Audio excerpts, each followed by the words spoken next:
അല്ല ഇതിപ്പോ അമ്മ അറിഞ്ഞായിരുന്നാ? കൊച്ചമ്മ അറിയരുത്. കൊച്ചമ്മ മുഖേനയാണ് സുരഭി പോയതെന്ന് കൊച്ചമ്മ അറിഞ്ഞു കഴിഞ്ഞാൽ കൊച്ചമ്മയുടെ മനസ്സ് വിഷമിക്കൂലേ? അപ്പം പറയണ്ട. പറയരുത്. നല്ലോണം മനസ്സ് വിഷമിക്കും. എവിടെ പോയി കണ്ടുപിടിക്കും? അല്ല ഞാനൊരു കാര്യം പറയട്ടാ. കൊച്ചമ്മ അറിയാതിരിക്കാൻ ഞാൻ നോക്കോളാം. അത് ഞാൻ ഏറ്റു. എങ്ങനെ? അതൊക്കെ എന്റെ ഐഡിയ ഉണ്ട്. സുരഭി ഉള്ളതുപോലെ നമ്മൾ അങ്ങ് അഭിനയിച്ചാൽ മതി. പക്ഷെ കുഞ്ഞൊരു സഹായം ചെയ്യണം. നേരെ കൊട്ടാരക്കരയ്ക്ക് വിട്ടാം. ആ കൊട്ടാരക്കര പോയിട്ട് ഞങ്ങളെ വിളിച്ചാൽ മതി. ലക്ഷ്മി കുഞ്ഞിനെ വിളിച്ചാൽ മതി. ഞാൻ അഡ്രസ് എങ്ങനെയെങ്കിലും തപ്പിത്തരാം. ശരി, അതൊക്കെ ഞാൻ ചെയ്യാം. പക്ഷെ സുരഭിയെ കാണണോന്ന് അമ്മ പറഞ്ഞ എന്തോ നീ അറിയട്ടെ, ഞാൻ ഇരിക്കാണല്ലോ. ഞാൻ എന്തെങ്കിലും ഒരു ഐഡിയ കണ്ടോളാം. കുഞ്ഞ് ധൈര്യമായിട്ട് പോയിട്ടോ. കുഞ്ഞ് വരുന്നിടം വരെ, അതായത് സുരഭിയും കൊണ്ട് വരുന്നിടം വരെ കൊച്ചമ്മ അറിയാതെ ഞാൻ പോയിക്കോളാം. ഉറപ്പാണല്ലോ? ഉറപ്പ്. എന്നാ ഞാൻ പോയിട്ട് വരാം. പോയിട്ടോ പോയിട്ടോ, വേഗം പോയിട്ടോ.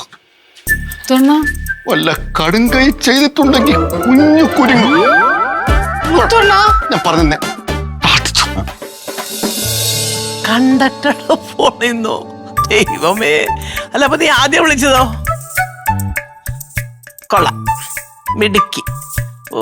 വിളിക്കണമൊക്കെ തോന്നിയാ ഉടനെ എവിടുന്നെങ്കിലും ഒരു ഫോൺ സംഘടിപ്പിച്ചോളൂ. വേഗം വാ, എല്ലാം ഭംഗിയായിട്ട് നടന്നല്ലോ. ആ എത്തുമ്പോ വിളിക്കണേ. ശരി മക്കളെ, ഓക്കെ. അയ്യോ,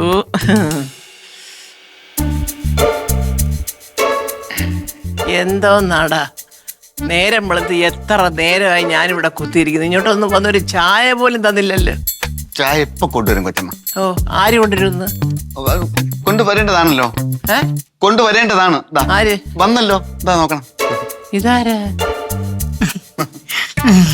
അമ്മ ചായ. അയ്യോ, ഇതെന്താ പതിവില്ലാത്ത ഓരോരോ ആക്ഷനുകള്? എന്തുവാടാ? ഒന്നുമില്ല. അത് ഒന്ന് കുടിച്ചു നോക്കണം കൊച്ചമ്മ. കൊള്ളാം കൊള്ളാം. സുരഭി ഇട്ട ചായ. ആരിട്ട ചായ? സുരഭി ഇട്ട ചായ. സുരഭി ഇട്ടതാ? അത് ശരി. എന്നിട്ട് സുരഭി എന്തിയേ? അടുക്കളയിലുണ്ട്. അടുക്കളയിലുണ്ട്. അത് ശരി. എന്താ ചെയ്യുവാ? അടുക്കളയിൽ പിന്നെ എന്ത് ചെയ്യും? ജോലി ചെയ്യുന്നു. രാവിലത്തേക്കുള്ളതൊക്കെ എല്ലാം ഉണ്ടാക്കുന്നത്. അത് ശരി. നല്ല ചായ. അടുക്കള നിന്ന് ഇങ്ങനെ പണി ചെയ്തോണ്ടിരിക്കുക. ആണോ? അത് ശരി. അല്ല നീ ഒരു കാര്യം ചെയ്യ്, അവളെ ഇങ്ങോട്ടൊന്ന് വിളിച്ച് എനിക്ക് അത്യാവശ്യമായിട്ടൊന്നുണ്ട് കാര്യം പറയാനുണ്ട്. ഒന്ന് വിളിക്കാം. ലക്ഷ്മി കുഞ്ഞ്. അയ്യോ, എല്ലാം പറഞ്ഞത് മുത്തുക്കിളിയല്ലേ? മുത്തുക്കിളി തന്നെ വിളിച്ചോ? അല്ല കിളിയോ പൂച്ചയോ ആരേലും പോയി വിളിക്കാം. അവളോടൊന്ന് വരാൻ പറ. ഞാൻ തന്നെ ചെന്ന് വിളിക്കാം. ഞാനാണല്ലോ എല്ലാം പറഞ്ഞത്. അതെ അതെ, ചെല്ലേ. ഇപ്പൊ വരും.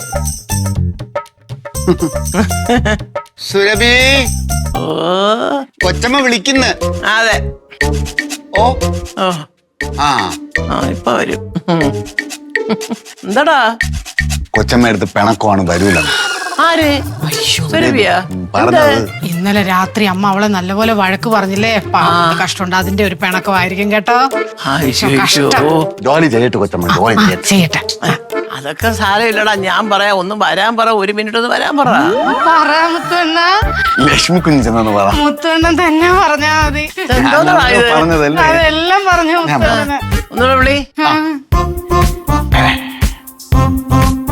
വിളിക്കടാ. സുരഭി,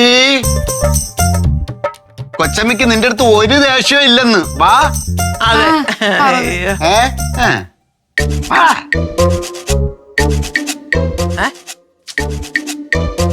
എന്തോ മിണ്ടണ്ടാന്ന്. ആര് മിണ്ടണ്ടാന്ന്? വാശിയില്ല. ആരും ഒന്നും മിണ്ടണ്ട. കാരണം ഇങ്ങനെയുണ്ടൊരു വാശി. അവൻ പറയുന്ന അവൻ തന്നെ കൃത്യമായിട്ട് എല്ലാം ഉത്തരവും കേൾക്കും. അത്രയും വഴക്ക് പറഞ്ഞില്ലേ? അതെ, കൊച്ചമ്മ പറഞ്ഞതിൽ ഭയങ്കര വിഷമായി. വിഷമം തട്ടിപ്പോയി മനസ്സിന്. വിളിക്കണ്ട കൊച്ചമ്മ. അല്ല, ഇത്രയും വിഷമമുണ്ടെങ്കിലേ നീ പറഞ്ഞത് ശരിയല്ലേ? ഇത് പിടിച്ചേ മോളെ. ഞാനേ ഒന്ന് അങ്ങോട്ട് വന്ന് അവളോട് കണ്ടത് രണ്ട് നല്ല വാക്ക് പറയട്ടെ. കൊച്ചമ്മ പോണ്ട. എന്ത്? എന്താ ഹീറോയിസം ഒന്നും അങ്ങനെ പറഞ്ഞല്ലേ? അമ്മ അവളുടെ അടുത്ത് ചെന്നിട്ട് അങ്ങനെ സംസാരിക്കാൻ പോയത്, അതാണ് ഹീറോയിസം. ഹീറോയിസോ? അയ്യോ, അത് അവളോട് രണ്ട് വാക്ക് പറയുന്നത് നല്ല വാക്ക്. ഇങ്ങനെയുള്ള അവസരത്തിൽ മിണ്ടരുത്. നമ്മൾ അവിടെ നിൽക്കട്ടെ. താരേണ്ട കാര്യമില്ലെന്ന്. ഇല്ല. ഞാൻ വേണമെങ്കിൽ ഞാൻ ഒന്ന് നോക്കിട്ട് വരാം. ഒന്നുകൂടെ നോക്കിട്ട് വാ. ലക്ഷ്മി കുഞ്ഞ് പോവോ? ഇല്ല, മുത്തുക്കളി തന്നെ പോ. ഞാൻ തന്നെ പോണം. അയ്യോ. ഏ? പോയ കൊച്ചമ്മ ആര് കിഴക്കമ്മലയിലോട്ട് പോയി. ആര് സുരഭി നീയല്ലേ പറഞ്ഞ അടുക്കള നിൽക്കുന്നെന്ന് ഉണ്ടായിരുന്നു, ചുള്ളിക്കമ്പ് പറക്കാൻ പോയതാ. പിണങ്ങി പോയത്? പിണങ്ങി പോയതാണ്, ചുള്ളിക്കമ്പ് പറക്കിക്കൊണ്ട് വരും. ഓ എന്നാ പിന്നെ ചുള്ളിക്കമ്പൊക്കെ പെറുക്കിക്കൊണ്ട് വന്നിട്ട് നമുക്ക് കാണാം. അല്ലടാ മുത്തു, കിഴക്കമ്മലെ ചുള്ളിക്കമ്പ് പറക്കാൻ പോയ സുരഭി ഇതുവരെ വന്നില്ലേ? വന്നില്ല കൊച്ചമ്മ. അവൻ മുഴുവൻ ചുള്ളിയെ അവള് പെറുക്കി കഴിഞ്ഞാണില്ലായിരിക്കും. അതെ, ഒരുപാട് ചുള്ളിക്കമ്പ് കാണാം. അത് പോണെങ്കിൽ പോട്ട് കൊച്ചമ്മ. കൊച്ചമ്മ അത് നോക്കണ്ട. താഴരുത്. കൊച്ചമ്മ കഴിക്കണം. സുരഭി ഉണ്ടാക്കിയ ചപ്പാത്തി, സുരഭി ഉണ്ടാക്കിയ കറി, സുരഭി ഉണ്ടാക്കിയ ചായ. ഇതെല്ലാം കഴിക്കണമേ. അതെ, അതെ, അതെ. കഴിക്കാം കഴിക്കാം. അയ്യോ, അപ്പൊ നീ ഇത്ര നേരം പറഞ്ഞൊന്നും ശ്രദ്ധിച്ചില്ലേ? ഇല്ല. നിന്റെ ചെറിയമ്മ തെക്കമ്മലയില് തെക്കമലയല്ല, കിഴക്കമല കിഴക്കേ മലയില് ചുള്ളിക്കമ്പ് പെറുക്കാൻ പോയിരിക്കുക. ഫ്ലവേഴ്സ് ഒരുക്കുന്ന കാഴ്ച വസന്തം യൂട്യൂബിൽ പ്രേക്ഷകർക്ക് ലൈവായി കാണാം. ഫ്ലവേഴ്സ് കോമഡിയിൽ ജോയിൻ ചെയ്യൂ, ആസ്വദിക്കൂ.